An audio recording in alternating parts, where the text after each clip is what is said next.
মা, এটাই সে আমাদের 20 বছর পুরনো দুর্গা হার না, যেটা আপনি দিদিকে দেবেন? গেলেও হারটা কিনে থাকার কথা। পেয়ে গেছি, খুব স্বপ্ন দামি হার পরার, ভিখারি বাড়ির মেয়ে একটা। এবার কাল সকালে যখন মা তোমার থেকে হারটা চাইবে, তখন তুমি যখন বলবে এই যে হারটা পাচ্ছ না, মা তোমাকে ঘর ধাক্কা দিয়ে বাড়ি থেকে বের করে দেবে। ব্রেকফাস্টে কি আছে? লুচি আলুর দম।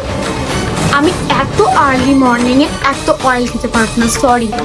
আমাকে প্লিজ একটুখানি কেউ স্যুপ বানিয়ে দাও। ওয়েট ওয়েট ওয়েট দিদি, তুমি এই শাড়িটা পরে আমার বাড়িতে যাচ্ছ?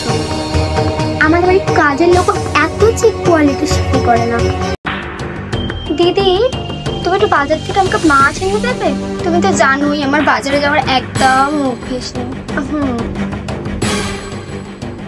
হ্যালো, হ্যাঁ, বাকি বাইরে বেরিয়ে গেছে, কোনোভাবেই যেন বেঁচে বাড়িতে না ফিরতে পারে। তোমার তো আর বাড়িতে হবে না দিদি। এবারে বাড়ি